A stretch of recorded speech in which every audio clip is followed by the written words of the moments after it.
Hello everyone. So in this video, I wanted to talk about an interesting use case which a lot of Jira admins and also Jira users will appreciate because it will save time for everyone. Now, from time to time, what happens with us, and when I say us, I'm talking about Jira admins who take care of course, Jira instance. We get requests from the users that can we have a list of all the issue types in our Jira instance? Can we have a list of all the custom fields with their custom field IDs in our Jira instance? Can we have a list of all the statuses that we have in our Jira instance?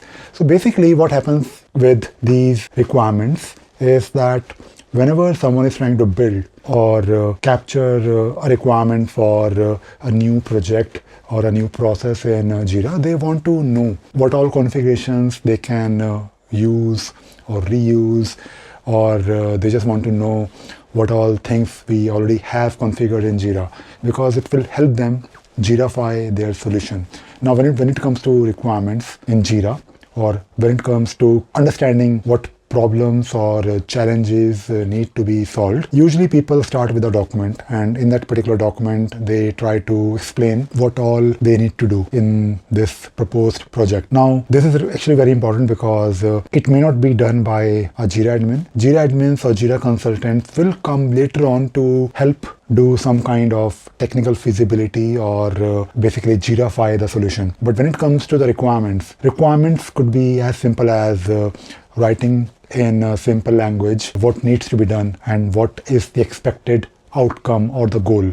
And when it comes to these requirements, initially these requirements you can say are nothing but business requirements. Later on, when it comes to the technical specifications or detailed requirements, then of course you want to map things with Jira. Now, what happens from time to time, whenever it comes to these requirements, usually people who are working on these requirements, let us say BAs or project managers, because these days everyone has a knowledge of Jira.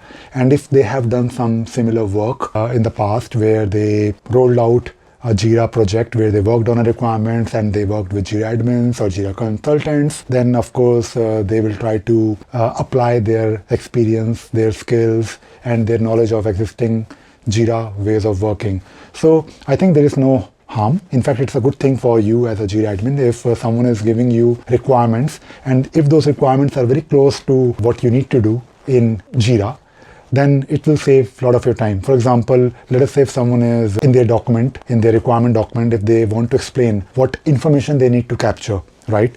Now, of course, if someone explains to you that, okay, I need to capture these 20 items, but they don't really give you a mapping of equivalent Jira fields, or maybe they don't even tell you what data types you need to basically configure for those custom fields, then it will be in a way a bit time consuming for you as a Jira admin, because you then need to ask them, you need to do some analysis, and of course when it comes to those requirements, then you also need to know the purpose of those fields.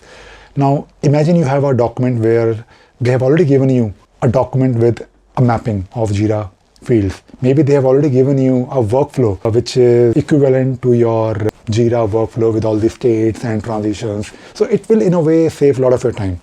Now, when it comes to custom fields, and of course I'm talking about simple things like list of issue types.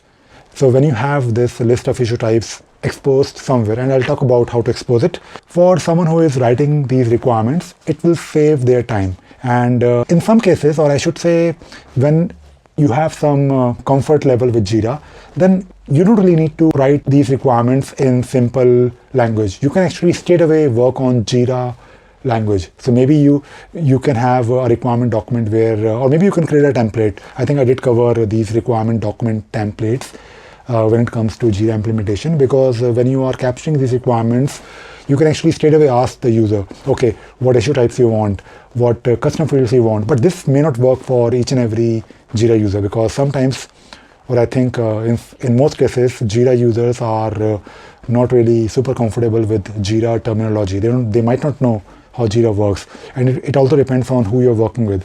If you're working with someone who is not really technical at all, then you have to start with a business requirement document, simple language, right? But I think it is always good to have simple Jira configurations exposed somewhere, like list of issue types, list of statuses, and custom fields is really important because there are a lot of people who know and they are aware of how custom fields work. And if you have a simple list of custom fields with their names and also their data type, then it is wonderful. Now, what I would also say is that if you're doing it anyways, if you're exposing this list somewhere, then also expose the IDs of these fields or whatever type, because you will get requirements from maybe your DevOps team or your dev team, and they may want to update their script, or maybe they want to build some automation where they want to know these IDs, like the actual IDs in your instance, because if you want to update something from external tool using a script or some connector, they usually need to know these internal IDs in Jira. Now, there are a lot of configurations that you can expose. Of course, you can do it manually. So you can probably have a page somewhere, maybe on your Confluence instance, where you can list all the issue types, all the statuses, all the custom fields. Maybe you can list all the projects, all the common configurations, right? But to expose these configurations, I would recommend that you build some automations, because doing it once or twice is fine.